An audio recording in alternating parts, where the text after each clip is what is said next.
প্রাণী আমরা পুষে থাকি, একদম তার গর্ভস্থল থেকে বেরিয়ে আসার পর যখন সে পৃথিবীতে চলতে পারে না, তার ডানা মেলে সে উঠতে পারে না, সে শিকার করতে পারে না, তার মুখে সে আরোহণ করতে পারে না, ঠিক তখন থেকেই আমরা এই গৃহপালিত পশুটাকে আমরা ধারণ করি, তাদেরকে খাওয়া শেখাই, তাদেরকে চলতে শেখাই এবং পৃথিবীতে বেঁচে থাকার জন্য যতটুকু ভারসাম্য দরকার তা আমরা তাকে প্রশিক্ষণ দিই এবং কাঁধে নিয়ে ঘুরে বেড়াই এবং তার শিকার কীভাবে করবে সেই সাহায্যটুকু আমরা করে থাকি। এবং দিনের প্রিয় দিন এই করার মাঝে সে একদিন বড় হয়ে ওঠে।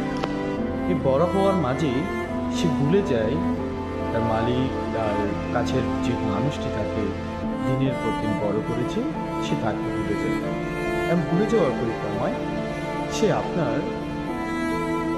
অতীত ভুলে গিয়ে সে আপনার এখন শিকার করা শিখে গেছে এবং পৃথিবীর এই ভারসাম্যের মাঝে বেঁচে থাকা শিখে গেছে এবং আপনি কীভাবে বিপদ থেকে সারা জীবন তাকে মুক্ত করেছেন সে সেই জিনিসটুকু ভুলে গেছে।